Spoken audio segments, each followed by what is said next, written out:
Hi, I am here today and have the pleasure of sitting down and talking to Kim Merckle, team leader of the Supreme team. Hello. Welcome, Kim. Thank you, Andy. Thanks for having me. It's good to be with you today. Thank you. You too. Are you nervous? Yes, very.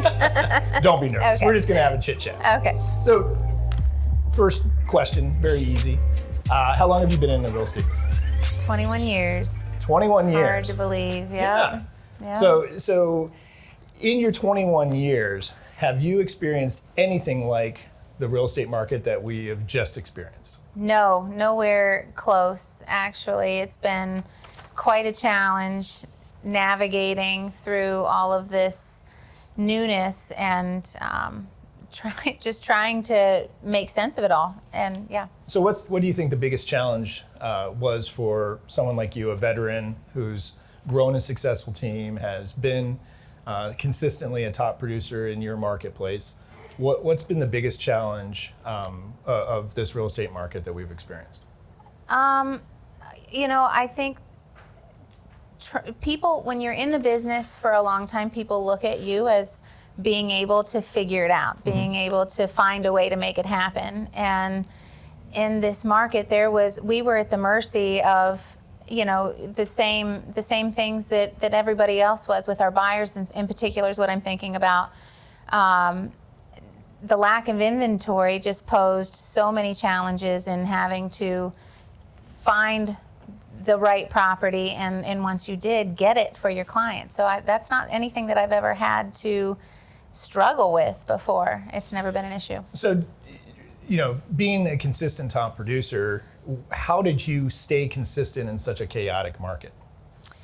For us, I told my team, and we practiced going back to the basics and just staying with what proved to be successful coming up, and that's just open communication, staying in touch with your people, and not letting them, forget about you in this industry and what you have to offer. So just staying in touch was what we tried to stick with. So what were some of the ways that you stayed in touch with your clients?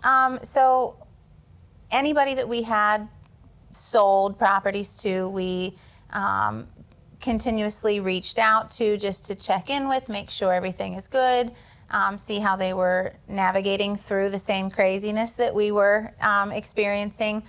But for me, I always, it's kind of funny, but when somebody popped in my mind, I took that as a sign. If I'm driving down the road and John Smith, for whatever reason, popped in my mind, I called and I just said, hey, and it was authentic. Like you just popped in my mind. I just thought I'd call and I'd see how you're doing. How are things going? What have you been up to? And so I pay attention to those little signs and signals The daily. universe was telling you something. Yes, I mean, yeah, absolutely. That sounds very believe in ninja. Is it? Yeah, I could see that.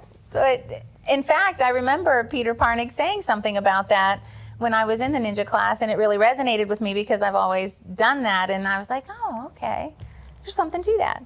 So it wasn't really a concerted effort. It was really just more focused on being authentic and being personal and really being connected with your people. That is my jam. I've got pink hair. Like, I'm very authentic to who I am. And for me I learned very early in the business that, and struggled the first couple of years because my personality was not one that kind of meshed, or what we've seen typically with realtors and the persona. So I really struggled with feeling like I needed to be one way professionally and another way personally. And it wasn't until I figured out that who you are is fine, and it's okay to be authentic, that people, really do gravitate to authenticity. And so that's all that I know how to be, and so it worked. It works well. So are you feeling a little bit of a shift in the market? Yes. Yeah. I think that whenever I go through, so I work with, so everybody understands, I work more with sellers than buyers on our team.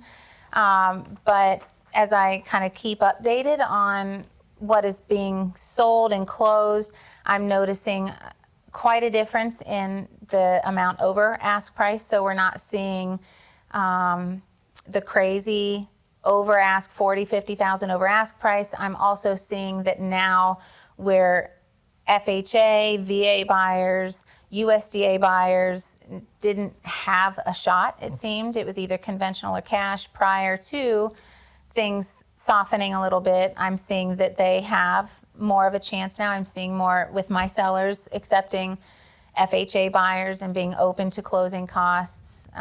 Inventory's still tight, but I think that a broader base of buyer is now in the mix and has a shot at properties. So with you primarily working with sellers, what are you communicating to them now in preparing them for the changes in the market?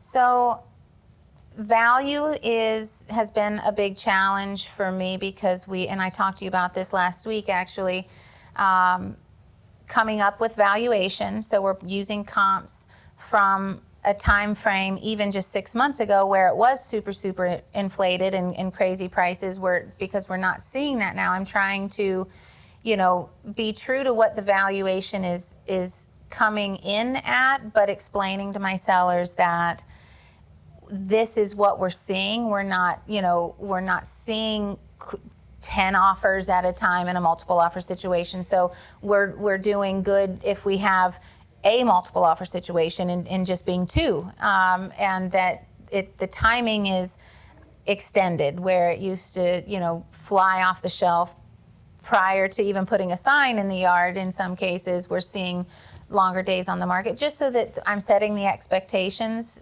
for them to not be disappointed, because this is all they've heard for the last however many months. And so I want to make sure that if it happens, great, but if not, I've set them up to not be terribly disappointed, or just setting expectations, I guess. So have you had any major pushback from sellers in setting somewhat more realistic expectations from a pricing standpoint? Not a whole lot. I do have a listing currently that the biggest thing that I'm seeing is if they're not listing right away, and they're having me out to do, so this is a situation that I'm in right now. I went out and did the listing walkthrough and did my presentation a month and a half ago, and they needed to do some repairs. So what I sat down and talked with them about at that time, we've seen like the shift since I sat with them at that time, which doesn't seem like that amount of time could make a difference, but it is. And so we have had reaction? Well, you said that this was the way it was going to be, and you said that, and I said absolutely. However, we are seeing things change, and so we just shift, with the market and get creative with our thinking and marketing and our approach. So, they're fine with it. I think as long as you stay calm and present the facts and let them know that you are there for them, you've got their back. I think that it's hard for somebody to still try to kind of buck the system in that situation. So it's okay. So what are you preparing in a shifting market, in a normalizing market? What are you doing to prepare for next year? Praying a lot, taking maybe one more shot than normal. No. What am I doing to prepare? So we're trying to get our database secure, which getting everybody set up with property searches, the automatic emails. We do a thing with top 50, so it's our 50 top, not even clients, but 50 people that we can count on one referral from in a year, staying on top of being in touch with them. And it's just touches, just trying to have as many touches as possible. So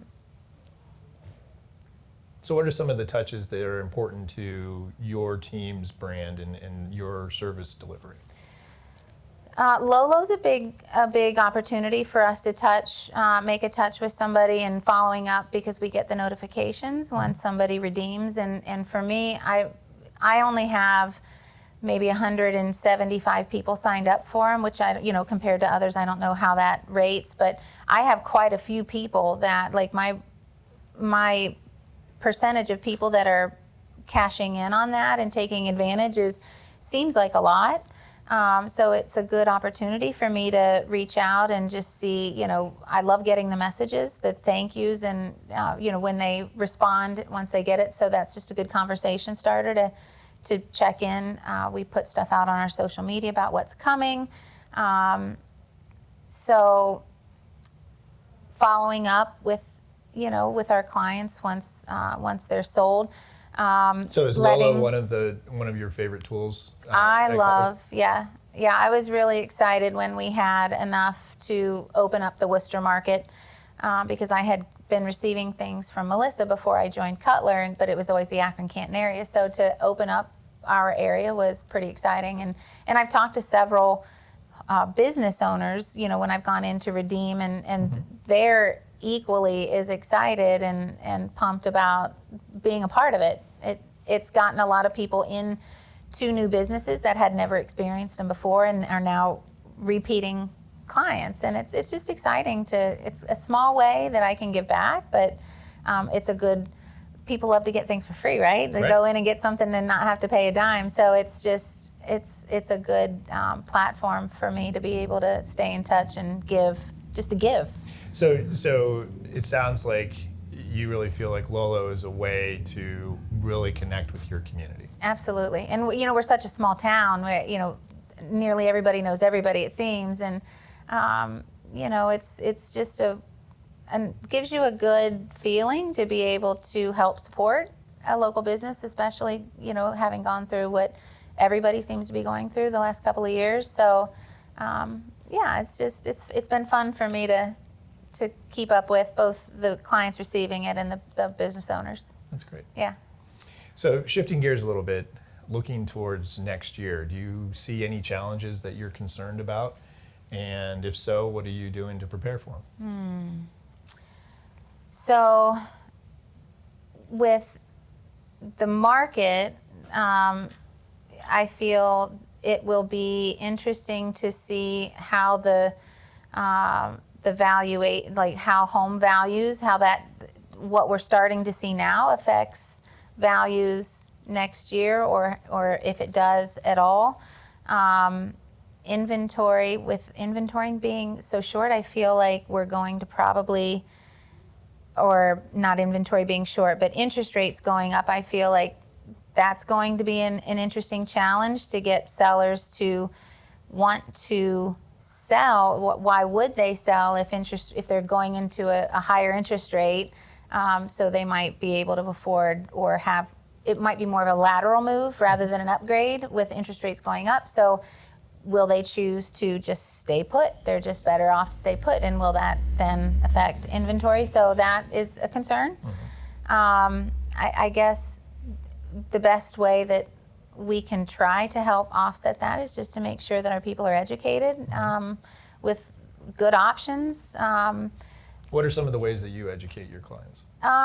Well, we were talking earlier today in our sales meeting about the interest rates coming down, maybe in the next, Cliff was saying maybe in the next year and a half. So allowing somebody to have the house that they want, and talking to them maybe about refinancing in a year or two if they can swing the payment, to get them off of the fence and to make that move, and then bring it back down, refinance to an interest rate that they're more comfortable with. So Kim, I have one last question for you today. Okay. So you had mentioned you've been in the business 21 years, and admittedly you said that it took you a year or two to find your stride.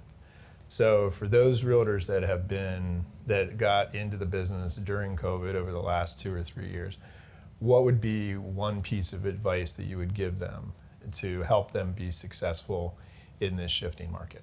Work ethic and consistency, without question. I think that